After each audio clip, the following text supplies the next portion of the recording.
Right. Okay. Does it work? Okay, so hey everybody, so I'm Sulka. So the reason I'm here is kind of I have this hobby of hacking bank traces. But before I explain deeper like what that is about, so my history is I'm a game designer and a programmer. Currently working at a games company called Next Games. So I just did this game about The Walking Dead TV series. You can get it on your phone if you want to play. Before that, I worked on this virtual world for teenagers called Haro Hotel, which is a big success story from Finland, where we got hundreds of millions of people playing this like pixelated world globally. Really fun to work with. Got bored after about 10 years and went to find a startup called Mickey Lab in London, where we made games where you could customize a lot of stuff in this virtual environment. But we also use 3D printing to make the things that you made inside the games real. So we shipped these gorgeous dolls that people had designed themselves to our customers. And it was like amazingly fun to work on. But then while I was running the startup in London, this happened. So our 2-year-old got the diagnosis of having diabetes. And it's a huge change in your life, because suddenly you have this 2-year-old who can't express what he's feeling, because 2-year-olds really are not that good at vocalizing what's happening to them. So they might be running really high in blood glucose or running really low, and you just don't know. So you very quickly develop this habit of whenever your kid says anything that can be interpreted as something's going on, you just measure the blood sugars. And you might do this like actually 20 times a day because it's a kid, and as a parent you just want to know that everything's good and he's safe. And the emotional impact of this is huge, because when you go check your kid and everything is fine and like he's sleeping, but how do you know that it's actually like he's not unconscious because the blood sugars went too low? So like even the emotional little parts of your life kind of like get torn apart. But yeah, so after diagnosis we started learning the tropes of how do you manage this condition. So before the meals, you prick the finger, find out what the blood glucose is, give the insulin, measure a couple hours later, and go through the routine of how this happens. And in order to really be able to deal with this, you need to gather a lot of data. Because as Mikael mentioned, your body weight affects how much you got insulin, and you have a growing kid, so you probably need to actually adjust the amount of insulin that you need to dose every couple of weeks. So like there's a huge amount of adjustment that needs to happen all the time. So here's a graph of Haro actually having got super high after the breakfast every morning, and then like super low just before lunch, and we couldn't quite figure out what was going on. And we were gathering the data to be able to like really track and do changes. And after doing this for a while manually on paper, we actually got told by the clinic that there's this little USB stick that you can plug onto your computer to pull the data out of the insulin pump that we were using, and like get fancier graphs on the computer.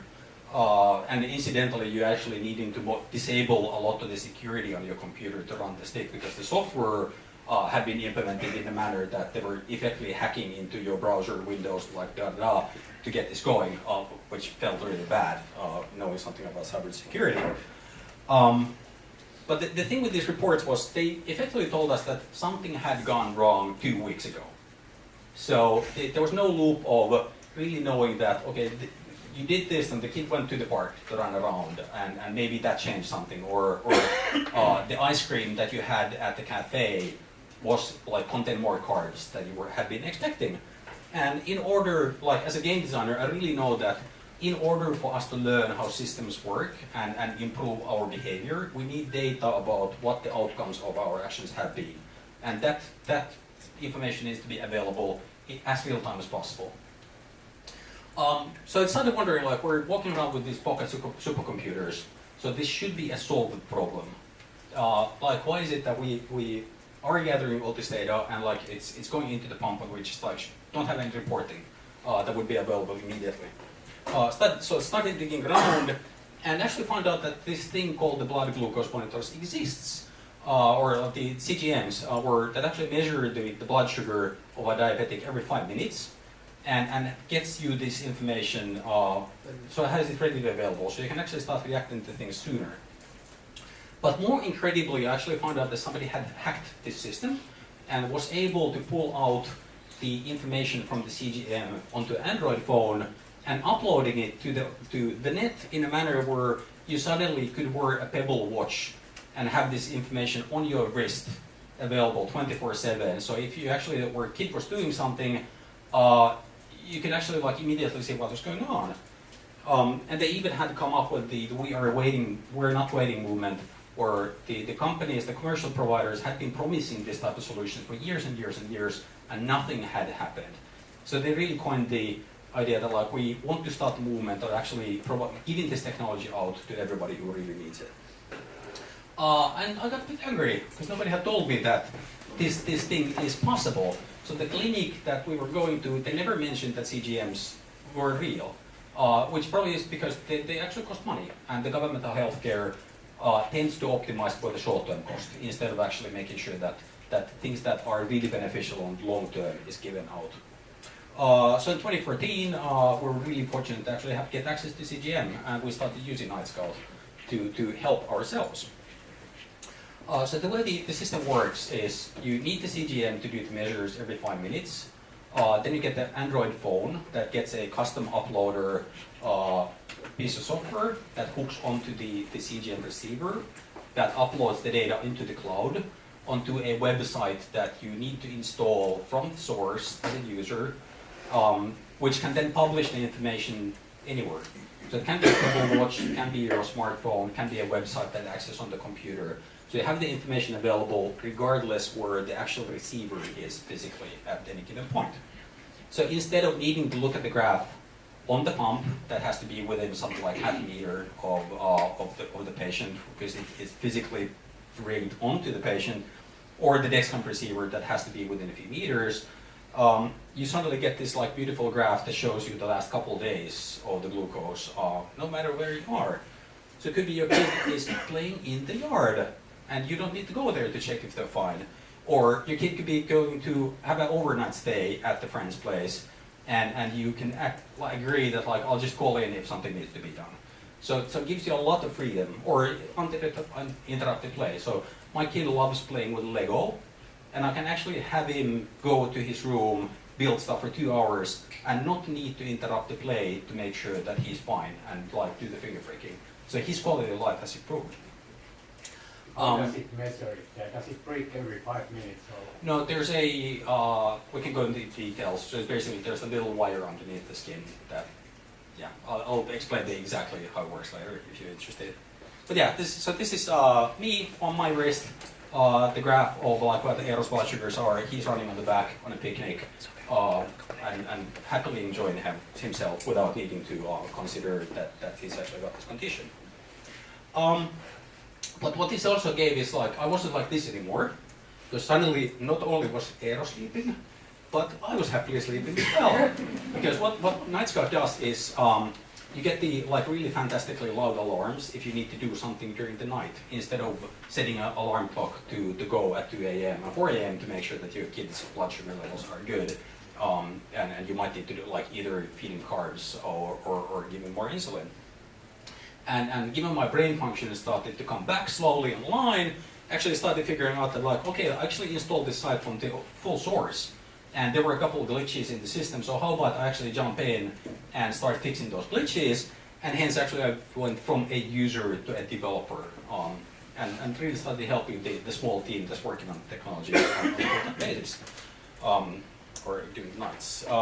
So yeah, and as a result, during the kind of last couple of years, Night Scout effectively has become the #1 platform for real-time visualization of diabetic information, where you can get the blood sugars, all the treatments that you're doing on the timeline if you're using the system. And we have tens of applications for both entering the data from like either manually or from different systems into the database, but also like a bunch of applications visualizing it no matter what device you're using, if it's a screen that you can carry with you. And there's some pretty advanced capabilities. So this is kind of like what my like full dashboard looks like, where there's a ton of things, including the current insulin board that helps me make decisions. And we even put this open loop artificial pancreas estimates in where if you watch the view and you've entered all the insulin information into the system, it's going to give you recommendations on whether you might actually need to give more insulin to your kid or whomever's using the system to actually balance out the blood sugars. Or if you need to eat more, it's actually going to automatically calculate for you how many grams of carbs you might actually need to eat so you don't go low. So it's super customizable. You can basically tweak it into like whatever you need and prefer. We currently estimate we have maybe like 8,000 installations where this is open source, free. We don't actually know exactly how many people are using it. There's a bit over 6,000 forks in GitHub, which you would do if you do the installation. And it's all done by non-technical people. So people actually helping, like the users that we've onboarded are now helping other people to get access to the system, and they're teaching each other like how do you actually get Night Scout. So there's a massive Facebook group that is giving active support to anybody who wants to start using the system and help does tech support for us. So you usually get an answer to any question within minutes of posting it online, which is really good. So what's the outcomes of actually having done this? So with, Dr. Joyce Lee from University of Michigan did this really amazing qualitative study on what do people feel that like did this actually have an impact on their lives? And we found that yeah, there's a huge impact on families who are adopted using Night Scout. So before people went on board, they were saying that 61% of the families were saying that they couldn't do normal activities. And what the huge thing is that you can't really be spontaneous with diabetes because you need to be very at any point, like whether you actually need to be able to feed your kid or if they're going high, like you can't actually go and eat. Versus with Night Scout, you can just like check your wrist and know exactly what's going to happen within the next couple of hours and just like go. So from 61% to 12% of people saying that this actually has an impact on their regular lives. It's a massive quality of life improvement. Secondly, actually, like economically, this has huge implications as well because most of the families are now saying that they can go to work normally. So instead of half the people saying that they weren't able to work normally, suddenly only 15% of the people are saying that this has an impact on their ability to contribute to the economy, which is great because it again improves the quality of life of the people and they have more money available to themselves. But also like as a society, this is a massively big change. But what's maybe biggest for me is, so with diabetes, so the A1C measure is your long-term blood sugars.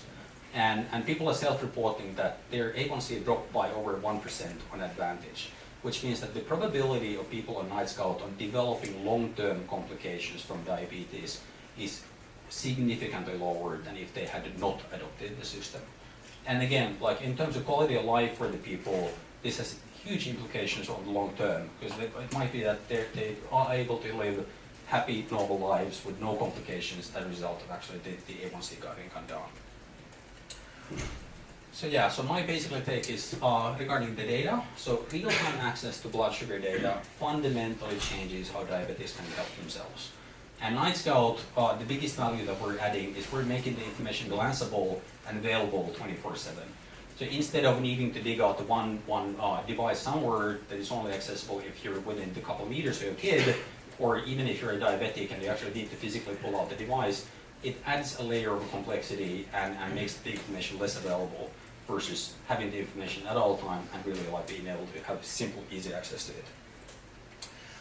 So I don't really hack pancreases, but my hobby that I do during the evenings, nights, is hacking around a system that actually helps people with a broken pancreas to live normal lives. So instead of living with diabetes, they now have Night Scout, and we definitely are not waiting for the commercial providers to solve this for us. Thank you. And what I'd like to highlight from Sulka's presentation from the Night Scout is really this pay-it-forward attitude that's in the community. So there are really non-technical people and families who are building these things, soldering electronics and building software platforms, and paying it forward by helping others to achieve the same what they've achieved. A huge relief for those parents. And they are so proud after they've done that installation, how they can help their children. And that's all relatively safe. We're only reading data and communicating that data. But as many people see that, okay, you can monitor your blood glucose in real time. And you have this insulin pump that can adjust your glucose in real time. So how about we can pull these together to adjust in real time? That's a bit more hardcore, and Dana Lewis is here to talk about that.